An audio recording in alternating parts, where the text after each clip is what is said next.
औज़ुबिल्लाहिस्समीइल अलीम मिनश्शैतानिर्रजीम बिस्मिल्लाहिर्रहमानिर्रहीम अल्हम्दुलिल्लाहि रब्बिल आलमीन वल आक़िबतु लिअहलित तक़वा वल यक़ीन वस्सलातु वस्सलामु अला अशरफिल अंबियाइ वल मुरसलीन खैरिल मुबश्शिरीन वल मुनज़िरीन शफ़ीइल मुज़निबीन बअसहु रहमतल लिल आलमीन मौलाना व सय्यदना व नबियना बिल क़ासिम मुस्तफ़ा मुहम्मद अल्लाहुम्मा सल्लि अला मुहम्मदिन व आले मुहम्मद व अज्जिल फ़रजहु व अला अहलि बैतिही अत्तय्यबीन अत्ताहिरीन अल मासूमीन अल मज़लूमीन वल्लानु दाइम अला आदाइहिम अजमईन इला लिक़ाए यौमिद्दीन। अल्लाहुम्मा सल्लि अला मुहम्मदिन व आले मुहम्मद रब्बि इश्रह ली सदरी व यस्सिर ली अमरी वहलुल उक़दतम मिन लिसानी यफ़क़हू क़ौली।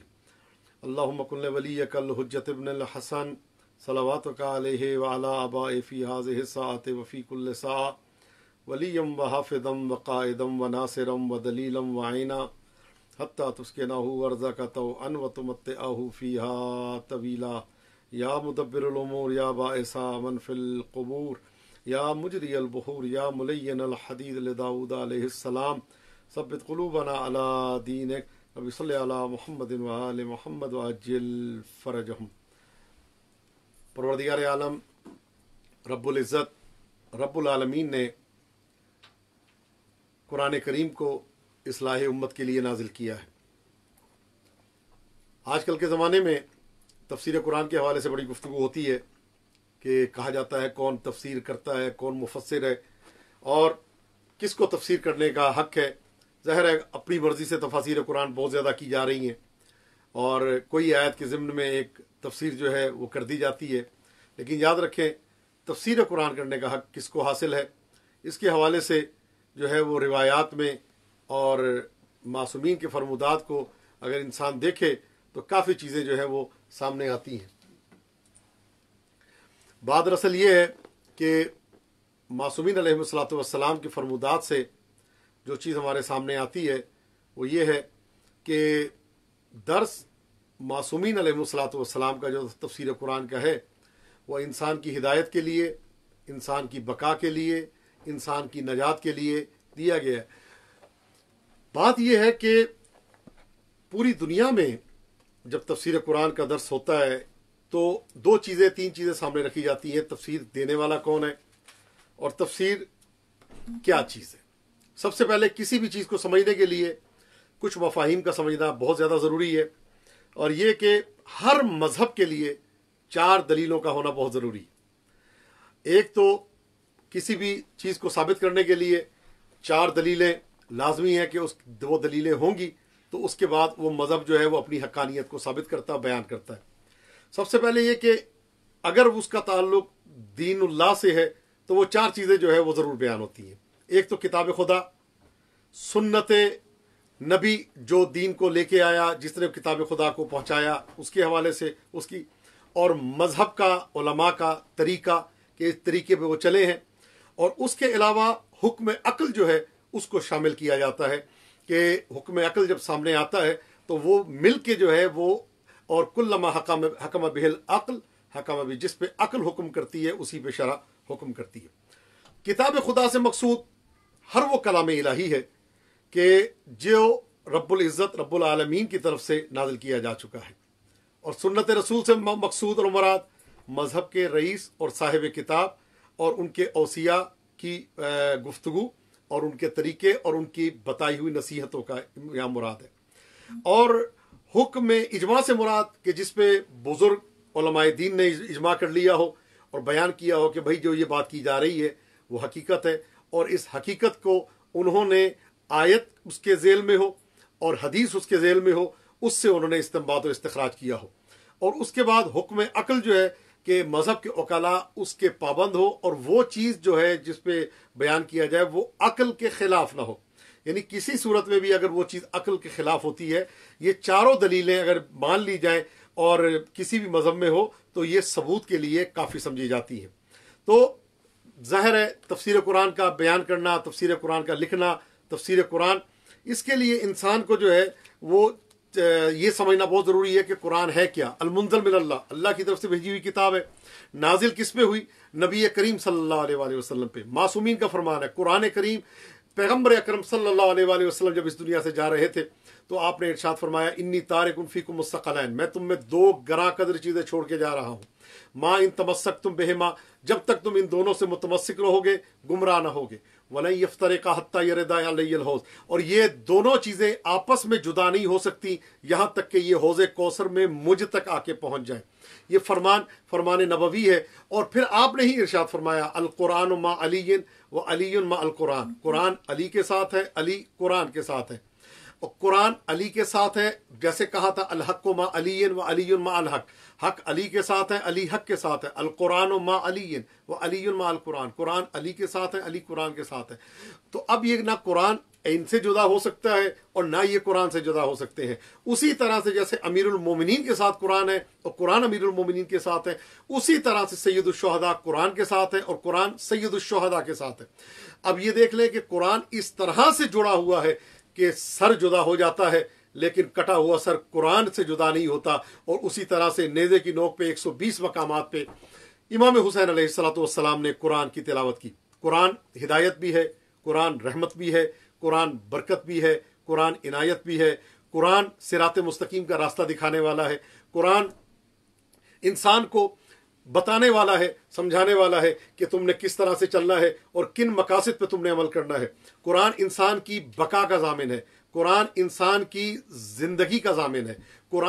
हमने कुरान को क्या समझ लिया भाइयों? हमने कुरान को समझा है कि कुरान वो किताब है कि जो हमारे लिए वो किताब कुरान है कि जो हमें मतलब कोई मरीज है तो उसको जो है वो कुरान उसके ऊपर सर पे रख दिया तो हमने कहा ये कुरान का फ़ायदा हो गया। हमने कुरान को ये समझा है कि अगर हमने सफ़र पे जाना है तो हमने कुरान के नीचे से गुजार दिया, हमने कहा ये कुरान का फ़ायदा है। बीमार हो गया तो तावीज़ बना के गले में डाल दिया, हमने कहा ये कुरान का फ़ायदा है। कोई और मसला हुआ, हमने कुरान को घर के दरवाजे पे लटका दिया, हमने कहा ये कुरान का फ़ायदा है। ये कुरान की जिल्द के फ़वाइद हैं, ये कुरान के ज़ाहिर के फ़वाइद हैं। कुरान शाफ़ उन मुशफ़्फ़ा है, कुरान ऐसा शफ़ी है जिसकी शफ़ात जो है वो कभी इंसान से दूर नहीं हो सकती, उसकी शफ़ात कबूल की जाएगी।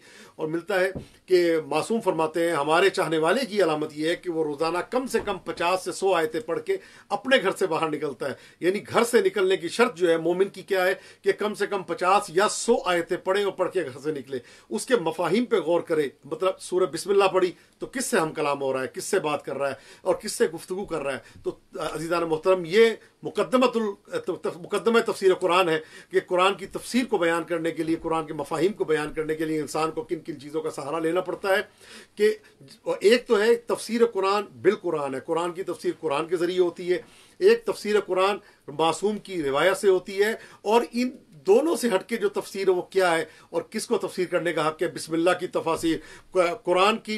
अच्छा, एक जो कुरान के फ़वाइद है उसके हवाले से पूरी गुफ्तगू है। कुरान तिब कुरान के अंदर कहाँ का लिखा है, शिफाउल कुरान, कुरान में कहाँ कहाँ शिफा है, बिस्मिल्लाह की शिफा, आयतुल कुर्सी के फ़वाइद और सूरह अल-हम्द के फ़वाइद। और इंशाअल्लाह ताला इस हवाले से बाद में गुफ्तगू की जाएगी बित्तकीक। तो कुरान जो है उसके लिए ताकीद है कि मतलब आपने अगर कोई चीज़ बयान करनी है, कोई तफसीर कुरान बयान करनी है, कोई हदीस बयान करनी है, तो ऐसा मौका ना है कि आपके मुंह से झूठ निकले और झूठ आप बोलें। और वो सबसे ज़्यादा किज़्ब बयानी की जो है वो मजम्मत की गई है कि कुरान के हवाले से जो है बिल्कुल झूठ बोलने की कोई गुंजाइश नहीं है। मनफस्सल अल कुरान बेरायही फलियतबव्वा मक़अदहु मिनन नार, कि जो कुरान की तफसीर अपनी राय से करे, अपने मर्जी से करे कि मेरे मुताबिक ऐसा होगा और मैं ये समझता हूँ कि ऐसा होना चाहिए, तो फरमाते हैं उसको अपनी जगह जहन्नम में खुद ढूंढ लेनी चाहिए इससे पहले कि अल्लाह रब्बुल इज़्ज़त उसकी जगह जहन्नम में मुकर्रर करे। तो अज़ान मोहतरम, ये सबसे ज़्यादा रास गोई कुरान की तफसीर और बयान में। ज़ाहिर एक शख्स आया सरकार के पास और आके उसने कहा कि मैं जो है गुनाहों से बचना चाहता हूँ, कहा कि फ़कत झूठ ना बोलो। तो जब झूठ नहीं बोलने का कहा गया तो वो आहिस्ता आहिस्ता करके हर गुनाह से बच गया। तो अज़ान मोहतरम, सबसे ज़्यादा तारीफ़ जो है वो तफसीर कुरान में रिवायात की रूह से जो है वो सिद्क़ की बयानी की हुई है कि इंसान जब तफसीर कुरान बयान करे तो उसको चाहिए जितनी रासगोई और एक एक आयत के ज़िम्न में जो है बिस्मिल्लाह की तफसीर। मैं तो कहता हूँ कुरान इतनी मुश्किल किताब है कि उसकी अभी तक दुनिया को समझ में नहीं आई, इसलिए कि अमीर कायनात इरशाद फरमाते हैं पूरी आसमानी किताबों का इल्म जो है वो कुरान करीम में है। कुरान का इल्म जो है वो सूरह अल-हम्द में है और सूरह अल-हम्द का इल्म बिस्मिल्लाह में है और बिस्मिल्लाह का इल्म जो है वो बे में है और बे का इल्म नुक्ते में है। और आप फरमाते हैं अनन नुक्ता तो तहतल बा, जो बे के नीचे नुक्ता है वो कोई और नहीं मैं अली इब्न अबी तालिब अलैहिस्सलातु वस्सलाम हूँ। तो मासूमीन अलैहिस्सलातु वस्सलाम के कलाम से, मासूमीन के फरमुदात से, रिवायात से एक मुकम्मल तफसीर का जामे है जो मासूमीन अलैहिस्सलातु वस्सलाम ने बयान किया। मुकम्मल तफसीर कुरान है जो मासूमीन अलैहिस्सलातु वस्सलाम की इमाम हसन अस्करी की मुकम्मल एक तफसीर है, तफसीर अल मंसूब इल इमाम हसन अस्करी। आ चूँकि ज़ाहिर है वक्त के दामन में इतनी गुंजाइश नहीं होती, और भी प्रोग्राम होते हैं, कुछ दर्स वगैरह भी होते हैं, तो तफसीर अबू हमजा सुमाली एक लिखी गई शिया मज़हब में, बड़ी प्यारी तफसीर है। तफसीर अली इब्न इब्राहिम कुम्मी लिखी गई, बहुत बड़ी और अजीम तफसीर कुरान है। तफसीर अय्याशी बहुत प्यारी तफसीर कुरान है। और उसके अलावा तफासिर में से कुछ तफसीरें ऐसी हैं कि जो बड़ी अहम तरीन तफासिर है कि जिनका शिया मज़हब से और मज़हब अहले बैत से ताल्लुक़ है, जिनमें से हज़रत ज़ैद शहीद ने कुछ आयात की तफसीर जो है वो बयान की। अमीर कायनात का मुकम्मल शेख तूसी ने अत्तिबियान नाम की एक तफसीर बयान की जो एक बहुत बड़ी तफसीर है। उसके अलावा इस ज़माने में आ जाए तो आज से 100-150 साल पहले एक तफसीर लिखी गई जिसका नाम है लवामे उत-तंज़ील व सवाते उत-तावील। ये तफसीर तकरीबन 30 जिल्दों में आती है और इसके जो है वो तौज़ीहात बहुत ज़्यादा, काफ़ी बड़ी बड़ी जिल्दें हैं कि अगर उनको जदीद जिल्दों में अगर तबाह किया जाए और छापा जाए तो 200 से ज़्यादा जिल्दें उसकी बनती हैं। बहुत प्यारी तफसीर कुरान है, लवामे उत-तंज़ील व सवाते उत-तावील। अल्लामा सैयद अली हायरी साहब ने लिखी। इनका मदफन लाहौर में है, करबला का हमेशा में इनकी कब्र है। बहुत अजीम आलिम दीन थे। इससे पहले इनकी तफसीर को जो शुरू किया था वो किया था अल्लामा आयतुल्लाह सैयद अबुल कासिम लाहौरी रज़वी अल कुम्मी ने। ये इनके वालिद हैं, इन्होंने शुरू किया, फिर इन्होंने उस तफसीर को एक हद तक पहुँचाया। 30 जिल्दों में तफसीर है और 60 साल में ये तफसीर कुरान लिखी गई। नजफ़, काज़मैन और इंडिया में, बगदाद में, तमाम मिस्र तक जो है ये तफसीर कुरान गई। और इस पे उलमा ने बाकायदा लिख के लगाया कि ऐसा समंदर है जिसका कोई साहिल नहीं, और ये लिखी गई थी लाहौर में। उसके अलावा फसलुल खिताब नाम की एक तफसीर अल्लामा नक्कन साहब ने लिखी। और उसके अलावा अनवारुल कुरान एक तफसीर है जो क़िबला राहत हुसैन साहब गोपालपुरी, बहुत बड़ी शख्सियत, मुज्तहिद थे इंडिया में, उन्होंने इस तफसीर को लिखा। उसके अलावा तफसीर अलबसायर है इफ्तिखार जोइबारी साहब की, और कुदुल मरजान एक तफसीर है। उसके अलावा आजकल के ज़माने में तफसीर अल मीज़ान और बेपनाह तफसीर कंजुद दक़ाइक़ बहुत प्यारी तफसीर है। नूर उस-सकलैन नाम की तफसीर है। ये तफासिर वो हैं कि जो लिखी गई और इस्तिफ़ादे के लिए तफसीर नमूना और बाकी तफासिर और भी हैं। अनवारुन नजफ़ अल्लामा हुसैन बगजाड़ा साहब ने बड़ी प्यारी तफसीर कुरान लिखी, और खुतबा और वाइज़ीन के लिए जो है ये एक बड़ी प्यारी और बड़ी अनमोल एक तफसीर है कि वाक़ई यानी उन्होंने बड़ी मेहनत करके 15 जिल्दों में इस तफसीर कुरान को लिखा। तफसीर अल मीज़ान जो है वो आप जानते हैं तफसीर हिदायत है। और उसके अलावा काफ़ी तफासिर है कि जो लिखी गई और जिनसे इस्तिफ़ादा और इस्तिंबात और इस्तिखराज किया जाता है। तो अज़र मोहतरम, मैं ये कहना चाहता हूँ जिसके लिए मैं आपकी खिदमत में आया हूँ। इंशाल्लाह बाकी अगर मौका मिला तो इंशाल्लाह ताला इस पे और तफसीर कुरान के हवाले से कुछ दुरूस और उसके अहम पॉइंट, हम तफसीर कुरान तो हम कर नहीं सकते, हमें जिनको हक था तफसीर कुरान करने का मासूमीन अलैहिस्सलातु वस्सलाम ने, उन्होंने तफसीर बयान कर दी, उसका नकल कर सकते हैं, उसको आगे बयान कर सकते हैं, उस हदीस के ज़िम्न में इस्तदलाल और इस्तिंबात कर सकते हैं। तो ज़ाहिर है उसकी रिवायत के लिहाज से तो अज़र मोहतरम, मैं यहाँ पे चंद जुमले आपके सामने कहना चाहता हूँ ये कि इंशाल्लाह ताला इस पे, इसके मुकद्दमात पे कि तफसीर कुरान कब से शुरू हुई और किस किस ने, और ज़ाहिर एक ज़माना था कुरान का तर्जमा भी नहीं किया जाता था और बाज़ इसको हराम जानते थे कि कुरान का तर्जमा नहीं होगा। अब देखें तो क्यों कहते हैं कि इसलिए कि अरबी ज़बान में एक एक लफ्ज़ जो है वो कई कई मानी का हामिल है, कि एक एक लफ्ज़ के काफ़ी मानी बनते हैं। जब काफ़ी मानी बनते हैं तो हम अगर एक माना का एक तर्जमा कर रहे हैं तो अल्लाह जाने, हो सकता है अल्लाह ने उसको किस माना में लिया हो। जैसे बे ले लें, ये इस्तिआनत के लिए भी आता है, इब्तिदा के लिए भी आता है, मुसाहिबत के लिए भी आता है, यानी शुरू करता हूँ अल्लाह के नाम से, अल्लाह की नाम की मदद के साथ, इब्तिदाए कलाम में भी आता है। तो ये सब चीज़ें जो है वो सामने रख के जब इंसान गौर करता है तो उसके सामने मफाहिम और उसके उन्वानात सामने आने शुरू हो जाते हैं। तो अब अज़ान मोहतरम, सबसे बड़ी बात है, टोटल हमारा महवर जिस चीज़ के गिर्द है कि रास्तगोई और सच्चाई, ये इंसान की ज़िंदगी का सबसे अहम मामला है कि इसको इंसान जो है अपने सामने रखे तो इंसान जो है वो तमाम फितनों से, ज़ाहिर है माह रमज़ान चल रहा है, माह रमज़ान में हम गुजर रहे हैं और माह रमज़ान के रोज़े की बका की शर्त ये है, आम दिनों में तो झूठ बोलना वैसे हराम है, ठीक है ना, लेकिन माह रमज़ान में ये मिलता है कि अगर कोई मासूमीन अलैहिमुस्सलातु वस्सलाम की तरफ झूठ की निस्बत दे दे, कोई हदीस कह दे कि ये मासूम ने बताई है, कोई हदीस कह दे कि ये मौला का कलाम है और वो मौला का कलाम नहीं है, मतलब जैसे आजकल हदीस आपको मोबाइल पे व्हाट्सएप पे आई और आपने आगे फॉरवर्ड कर दी है ग्रुप में, उससे आगे से आगे आगे लाखों तक बंदों तक पहुंच गई और वो हदीस सही नहीं है, मतलब हदीस की कोई सनद नहीं है, किसी किताब में नहीं है, आपने वो हदीस बयान कर दी, तो मिलता है कि आपका रोज़ा तो फौरी तौर पर टूट जाएगा, बिल्कुल रोज़ा, आप भूख प्यास होगी और रोज़ा नहीं होगा। और उसके अलावा ये है कि आप पे कज़ा तो वाजिब है ही जो आपने रोज़े की अदा करनी, उसके अलावा कफ़ारा भी वाजिब है, कफ़ारा भी देना पड़ेगा आपको, ठीक है, कि 2 महीने लगातार रोज़े आपको रखने पड़ेंगे एक झूठ के बदले में। तो मासूमीन अलैहिस्सलाम पे, आले मोहम्मद अलैहिस्सलाम पे और नबी करीम पे, उनकी पाक आल पे किसी भी कलाम की आप झूठी निस्बत माह रमज़ान में नहीं दे सकते।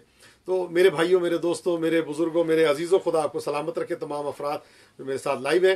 तो सबसे बड़ी बात है, महवर और मंशा और मावा जो है वो हमारा इसी के गिर्द घूमता है कि मिलता है कि ज़ाहिर है इंसान जब झूठ बोलता है तो उसके मुंह से एक ऐसी बदबू निकलती है कि रहमत के फरिश्ते उससे दूर हो जाते हैं और जन्नत की खुशबू तक से वह बंदा फासले पे आ जाता है। बहुत बे इंतहा उसके नुकसानात हैं कि अगर फ़कत झूठ के मौजू पे अगर गुफ्तगू की जाए तो वो इतनी बड़ी बनती है कि वो घंटों दरकार है उसके लिए कि उसी मौजू पे गुफ्तगू की जाए। लेकिन भाइयों, अपने रोज़ों को बचाएं। और यहाँ तक मैंने पढ़ा है कि अगर रात को आपने कोई हदीस सुनी और सुबह को आप कहें जी कितनी प्यारी हदीस थी, तब भी आपके रोज़े में खलल पैदा हो जाता है। अगर आपको कोई हदीस मिले तो आप तस्दीक करवाएं, पूछें, चेक करें, खुद आप जब तक ना पढ़ लें। माशाल्लाह कोई किताबों की कमी है, नहजुल बलागा किताब आपके सामने मौजूद है, अमीर कायनात का कलाम है, नहजुल फसा है, मासूमीन के कलिमात हैं, आप उनको देखें, उनसे इस्तेंबात करें, इस्तखराज करें ताकि अपने रोज़ों की हिफाजत करें और आगे से आगे जो फॉरवर्ड करता जाएगा उसमें भी आप शरीक होंगे, क्योंकि भेजी आपने है तो जो जिस तक जाएगी और जो आगे भेजेगा उसका जो है वो खमियाजा आप सबको भुगतना पड़ेगा। तो बहुत ज़्यादा एहतियात की ज़रूरत है, अपने आप को जितना हो सके ये फितनों से और शर्रों से बचाएं। परवरदिगार आलम आप सबकी हिफाजत फरमाए। लेकिन बहरहाल आजकल का ज़माना बड़ा अजीब सा ज़माना है कि अगर इंसान कोई हक की बात कहता है तो उसको फ़ौरन जलील किया जाता है और उसकी इंसल्ट की जाती है। यही नबी करीम सल्लल्लाहु अलैहि वसल्लम ने जब आपने खुतबा दिया था, जब आप गए आखिरी हज के टाइम, हज़रत जाबिर बिन अब्दुल्लाह अंसारी फरमाते हैं, हजतुमा रसूलुल्लाह सल्लल्लाहु अलैहि वसल्लम, मैंने हज किया, फलम्मा क़ज़ा नबी मफ्तरज़ा अलैहि मिनल हज वल्लज़िम हलक़तल बाब वनादा बिरफ़ी सौत अय्युहन्नास रहमकुमुल्लाह अन्ना मसलकुम फ़ी हाज़ल यौम कमसल वरक़िन ला शौक़ फ़ी सुम्मा याति मिन बाद ज़ालिका शौक़ुन व वरक़ुन सुम्मा याति मिन बाद ज़ालिका शौक़ुन ला वरक़ुन फ़ी हत्ता ला युरा फ़ी इल्ला सुल्तानुन जाइर औ गनियुन बख़ील औ सबियुन वक़ी औ इम्राअतुन रअना औ फ़क़ीरुन कज़्ज़ाब औ शेख़ुन फ़ाजिर। फ़क़ामा इलैहि सलमान फ़ारसी वक़ाल उख़बिरना या रसूलल्लाह मता यकूनु ज़ालिक क़ाला इज़ा क़ल्लत उलमाउकुम व ज़हबत क़ुर्राउकुम व क़तअतुम ज़कातकुम व अज़हरतुम मुनकरातिकुम व जअलतुमुद दुनिया फ़ौक़ा रुऊसिकुम वल इल्मु तहता अक़दामिकुम। आप सल्लल्लाहु अलैहि वसल्लम ने जब आखिरी हज किया तो जाबिर बिन अब्दुल्लाह अंसारी रिवायत करते हैं कि रसूल अकरम ने खाने काबा के दरवाजे को ज़ोर से पकड़ा और कहा, ए लोगो, मस्जिद के लोग भी इकट्ठे हो गए, बाजार के लोग भी आ गए, और आपने एक जुमला फरमाया कि आज ऐसे ज़माने में हो तुम कि आज सिर्फ फूल ही फूल हैं, पत्ते ही पत्ते हैं, कांटा कोई नहीं है। मेरे बाद ऐसा ज़माना आएगा, पत्ते भी होंगे, कांटे भी होंगे। फिर एक ज़माना आएगा कि पत्ते ख़त्म हो जाएंगे और सिर्फ कांटे ही कांटे नज़र आएंगे। तो असहाब ने पूछा, या रसूलुल्लाह वो कौन सा ज़माना होगा? आपने फरमाया, उस ज़माने में इल्ला सुल्तानुन जायर, जालिम बादशाह तुम्हें नज़र आएगा, और गनीयुन बखील, मालदार जो होगा वो कंजूस नज़र आएगा, और सबीयुन वक़े, बच्चा जो होगा वो तुम्हें बेगैरत नजर आएगा, बेगैरत हो जाएंगे, बेशर्म हो जाएंगे, उन्हें परवाह नहीं होगी बदतमीजी करते हुए कि माँ बैठी है, बाप बैठा है सामने। जैसे एक ज़माना होता था, आपको याद है कुछ अर्सा पहले तक, कि बच्चे जो है सिगरेट पीते हुए शर्माते थे। अब तो अलनी जो है बाकायदा वीडियो डालते हैं सिगरेट पीते हुए, और ये किया जाएगा, अलनी गुनाह किए जाएंगे, अलनी बताया जाएगा। सबीयुन वक़े और इमराअतुन राना, नाचने गाने वाली ख़वातीन औरतें बढ़ जाएंगी हर तरफ, और सब जानते होंगे कि कहाँ कहाँ से आ रही है, कौन है। और फ़कीरुन कज़ाब, और ये जो मैं आपको बताना चाहता हूँ, उस ज़माना वो होगा कि तुम्हें फ़कीर झूठे मिलेंगे। काज़िब होता है झूठ बोलने वाला, कज़ाब बड़े झूठ बोलने वाले, कि बड़े झूठ बोलने वाले उस ज़माने में तुम्हें फ़कीर नज़र आएंगे। फ़का, और पूरी हदीस तुलानी है, कोई 5-6 सफ़े की है। हज़रत सलमान फ़ारसी सहाबी जलीलुल क़द्र खड़े होकर फरमाते हैं कि या रसूलल्लाह, मुझे ये बताइए ये ज़माना कब आएगा? तो आपने फरमाया, इज़ा क़ल्लत उलमाउकुम, जब सही आलिम कम हो जाएंगे, आलिम नुमा नहीं, ख़तीब, व ज़हबत क़ुर्राउकुम, और तुम्हारे पढ़ने वाले ख़तीब खुतबा चले जाएंगे। ख़तीब नुमा नहीं, आजकल नुमा चल रहे हैं। कल आलिम, आलिम जैसा, आलिम नुमा, कल खतीब, खतीब नुमा, कब तबीब, तबीब नुमा, का जाकिर जाकिर नुमा, कल मोमिन मोमिन नुमा, कल इंसान इंसान नुमा। इंसान नुमा है, इंसान नहीं है। आलिम नुमा है, आलिम नहीं है। खतीब नुमा है, खतीब नहीं है। जाकिर नुमा है, जाकिर नहीं है। वाइज नुमा है, वाइज नहीं है। यानी इबादत में नुमा ज्यादा चल रही है, दिखावा ज्यादा चल रहा है और वो होते नहीं है। और जहर है कि बाबा बुल्ले शाह का भी ये कलाम यहाँ पे बड़ा है कि ऊंचिया बांगा हुई हो दिन दिन नीता जे नदी खोटी हूँ। जहर है जो अल्लाह के लिए करता है वो जरा ऊंची आवाज़ें नहीं देता, शोर शराबा नहीं मचाता। आप देखें बाजारों में आपको बाहर गली कुचों में एक आवाज़ आती है, आवाज़ ले लो, कभी ये आवाज़ आई हीरे ले लो या अकीक ले लो या मोती ले लो। ज़ाहिर है जिसके पास ये चीज़ें हो वो बयान नहीं करता, वो छुपा के रखता है और अपने अमल को ये नहीं कहता मैं बड़ा नमाजी हूँ, मैं बड़ा तहज्जुद गुजार हूँ, वो अपने अमल को छुपा के रखता है। तो अज़र मोहतरम फिर फरमाया वज़ाहबत कुर्राउकुम, और तुम्हारे सही पढ़ने वाले चले जाएंगे और तुम ज़कात देना बंद कर दोगे, सदकात देना बंद कर दोगे, खैरात करना बंद कर दोगे। और अगर करोगे भी ना, खैरात करोगे या किसी को राशन दोगे तो 50 सेल्फियाँ बनवाओगे, 50 तस्वीरें बनवा के फोटो सेशन होगा और उसके बाद 1 दिन का 2 दिन का राशन जो है वो तुम लोगों को तकसीम करोगे। उसके बाद आप फरमाते हैं तुम वजअलतुम दुनिया फौका रुऊसिकुम, तुम दुनिया को अपने सर पे बिठा लोगे। वल इल्म तहता अक़दामिकुम, इल्म को पाँव के नीचे रखोगे। आप देख रहे हैं ना इल्म की तौहीन और तजलील जो हो रही है सोशल मीडिया पे और क्या नाम है, आप बाकी मीडिया पे देख लें, आप टेलीविज़नों पे किस तरीके से एक बड़ी शख्सियत है, बड़ा मकाम है उनका, मौलाना तारिक जमील साहब। उन्होंने अहले बैत के हवाले से बहुत बड़े प्यारे प्यारे उन्होंने बयानात दिए, बड़े लोगों की इस्लाह की, बड़े लोगों को उन्होंने जो है वो आले मोहम्मद के हवाले से। इमाम सज्जाद का मैं उनका एक देख रहा था जिसमें उन्होंने फ़रज़दक के अशार पूरे पढ़े और वो अशार वाकई मैं समझता हूँ याद नहीं होंगे लेकिन उनको पूरे याद उन्होंने बयान किए। और उन अशार में हाज़ल्लज़ी तारिफ़ुल बतावत अतहुल बैत यारिफ़ुहु वल हिल्लु वल हरमु, उन्होंने कलिमात और कि ये जुमला कहना कि मैं आले मोहम्मद के दर का मरासी हूँ और हज़रत अली ना कहूँ, मौला अली को, और उसके अलावा सादात के हवाले से जो उन्होंने बयानात दिए, कितनी अजमत है। मैं ये बयान करूँगा वो जुमलात और वो अजमत की बातें उन्होंने की। हमेशा इत्तेहाद का और इत्तेहाद बैनुल मुस्लिमीन का उन्होंने दर्स दिया, इत्तेहाद यानी मुल्क की बका के लिए, दिफा के लिए उन्होंने दर्स दिया और देते रहे हैं। तो ऐसी शख्सियत की तौहीन करना और तजलील करना, क्या जुमला के जो है वो झूठ से इज्तनाब करें, यही बात है। अल्लाह कह रहा है कुरान में झूठ ना बोलो, नबी करीम ने कहा झूठ ना बोलो, रसालत माब सल्लल्लाहु अलैहि वसल्लम का फरमान है झूठ ना बोलो, नबी कहते रहे झूठ ना बोलो, और औलिया औसिया के कलामात में है झूठ ना बोलो। मासूमीन, चाहरदा मासूमीन अलैहिस्सलातु वस्सलाम ने बयान फरमाया झूठ से बचो, झूठ से बचो। तो उन्होंने भी आयत कुरानी और हदीस के तहत में कहा कि आप लोग झूठ ना बोले, तो उनके खिलाफ जो एक प्रोपेगेंडा जो है वो शुरू कर दिया गया एक ऐसी शख्सियत के मुतालिक जिनकी इतनी खिदमत है। तो मैं ये कहूँगा कि हम भी ये कहते हैं झूठ ना बोले, आप भी ये कहते हैं झूठ ना बोले, कुरान भी कहता है झूठ ना बोले। तो अगर ये कहा जाए ना कि जिसको तकलीफ उसको ही होती है कि जिसके अंदर कोई ऐसा पहलू मौजूद हो, जिसके अंदर कोई ऐसा मसला हो, उसको तकलीफ होती है। कि जैसे अमीर कायनात की खिदमत में 2 औरतें आई, एक कहती है अलैकुम सलाम रहमतुल्लाहि व बरकातहू, एक औरत आके कहती है कि ये बच्चा मेरा है, या एक और के हवाले से हाँ ये बच्चा मेरा है, तो दूसरे ने कहा मेरा है। तो अब जब फैसला नहीं हो रहा था बोला गया बच्चे को आधा कर दो, बीच में से आधा इसको दे दो, आधा इसको दे दो। तो जो माँ थी ना वो चिल्ला के कहती नहीं इसी को दे दे, इसी का बच्चा है, चूंकि उसको पता था। तो याद रखें जिसको हो ना उसी को तकलीफ होती है कि ये जो। अब उसके अलावा एक और वाक़या मिलता है कि जब 2 बंदे, एक बंदे आए या एक बंदे के मुतालिक मिलता है, आए उसको कहा कि जनाब ये जो है सूरत हाल है, इसने चोरी की है। तो अब वो कहता है मैंने चोरी नहीं की। तो खैर उसके जो है वो एक सुराख में जिस जगह पे उसका सर रख दिया गया, तो कहा कि चोर की गर्दन काट दो। जब ये अमीर कायनात ने ये जुमला कहा कि चोर की गर्दन काट दो, फौरन उसने सर बाहर निकाल दिया कि मेरी गर्दन न कट जाए। तो चूंकि वो कहते हैं ना चोर की दाढ़ी में तिनका, तो वो सूरत हाल थी फौरन। तो जाहिर है अगर कोई सच्चा, उसको तकलीफ क्यों होगी। अगर एक नेक बंदे से कहा जाए कि तुम गुनाह ना करो, वो तो खुश होगा कि मैं ऑलरेडी गुनाह नहीं करता। एक लायक बच्चे से आप कहा जाए कि आप जो है वो मेहनत करें, वो तो खुश होगा कि अच्छी बात करें। लेकिन अगर एक अनपढ़ से आप कहें ना, जो मेहनत नहीं करता, जो इल्म दीन हासिल नहीं करता, या जो स्कूल का दर्स नहीं पढ़ता, उसको आप कहें ना कि आप मेहनत करें, मेहनत क्यों नहीं करते, तो उसको तकलीफ होगी कि मुझे क्यों कहा जा रहा है या मैं क्यों।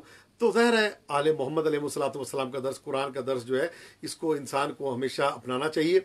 और ज़ाहिर है अगर ये दर्स नेकी का दर्स दिया जाए, झूठ ना बोलो, ग़ीबत ना करो, तोहमत ना लगाओ, बहतान ना करो, किसी मोमिन के बारे में नाजिबा कलिमात ना कहो, किसी की तरफ से दिल में कीना ना रखो, तो ज़ाहिर है ये बुरा उसको लगेगा कि जो ये बुराई करता है। लेकिन जो अच्छा काम करता है, जो नेक काम करता है, उसको कभी तकलीफ नहीं होती और बुराई नहीं होती। बहरहाल मैं ये कहूँगा, मौलाना तारिक जमील साहब, आपने अपना हक अदा किया और आपने अपना बयान किया कि ये जो है झूठ के हवाले से आपने जो कहा, आप अपने दर्स को जारी रखें।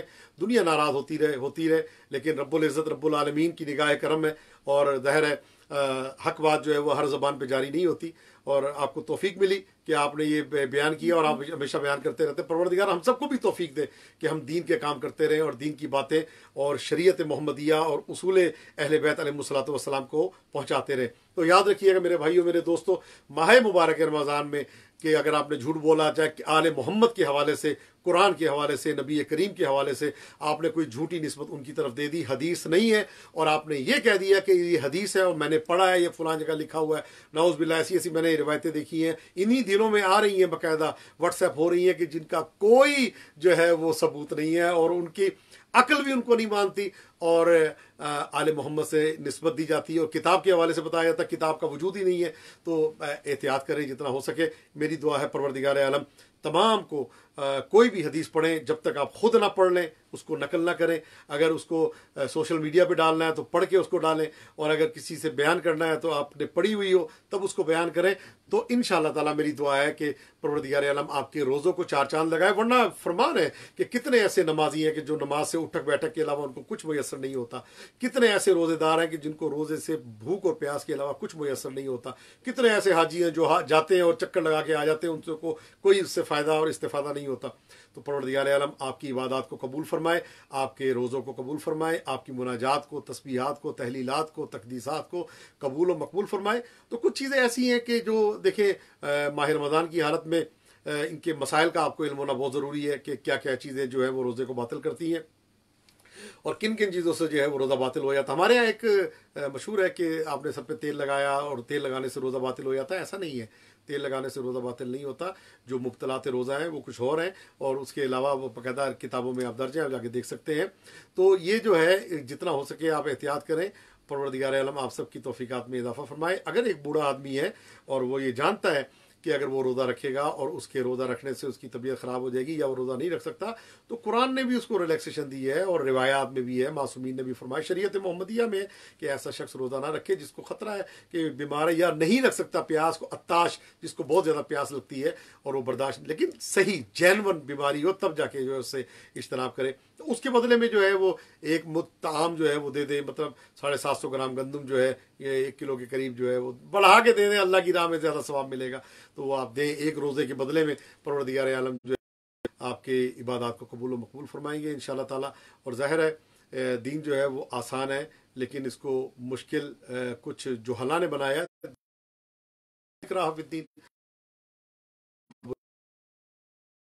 दी है कि अगर आप खड़े होकर नमाज नहीं पढ़ सकते तो आप बैठ के पढ़ें, बैठ के नहीं पढ़ सकते लेट के पढ़ें, इशारों से पढ़ लें नमाज। रोज़े के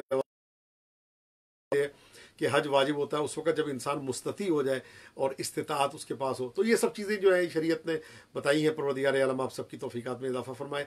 मैंने आपका बहुत वक्त लिया और मेरी दुआ है परवरदिगार आलम हमें कुरान समझने की, कुरान पढ़ने की और कुरान के मफाहीम पे अमल करने की और कुरान के मफाहीम और मसादीक को समझने की और कुरान के बारे में कुरान की बातों की आगे तबलीग करने की, कुरान को तफसीर कुरान के साथ पढ़ने की, कुरान के मतालिब को समझने की, कुरान की बातों पे अमल करने की तौफीक अता फरमाए। इसलिए कि रिवायत है रुब्बा तालिल लिल कुरान वल कुरान यलअनहु, कितने कुरान के कारी ऐसे हैं कि कुरान किरात करने वाले पे लानत भेजता है। अल्लाहुम्मा सल्ली अला मुहम्मद व आले मुहम्मद। अब मैं दुआ कहूँ परवरदिगारा तुझे वास्ता मोहम्मद वाले मोहम्मद का हम सबको उसवा हसन मोहम्मद वाले मोहम्मद अलैहिस्सलाम पे चलने की तौफीक अता फरमा। परवरदिगारा जब तक ज़िंदा रहें, मोहब्बत अहले बैत में ज़िंदा रहें, जब इस दुनिया से जाएं तो इनकी मोहब्बत का दामन हमारे हाथ में हो। हमारे आका मौला वारिस ज़माना इमाम ज़माना के ज़हूर में ताजील फरमा। हमें उस वक़्त तक मौत ना आए जब तक हमारे कानों में ये आवाज़ ना आ जाए, ए मरने वाले तुझसे तेरे इमाम ज़माना राज़ी हैं। अल्लाहुम्मा रज़ुक़ना फ़िद दुनिया ज़ियारतल हुसैन व फ़िल आखिरत शफ़ाअतल हुसैन। इंशाअल्लाह रात को 2 बजे पैतन टीवी से मशहद मुक़द्दस इमाम अली रज़ा अलैहिस्सलाम की बारगाह से लाइव इंशाअल्लाह मौला की बारगाह से दुआ की जाएगी। आप सबके लिए, सबकी बीमारियों के लिए रोज़ाना एक मकसद के लिए दुआ होती है, तो इंशाअल्लाह ताला वहाँ भी आप हाजिर होइएगा। परवरदिगार आलम आप सबकी तौफीकात में इजाफ़ा फरमाए। फ़ी अमानिल करीम, इल्तमास दुआ।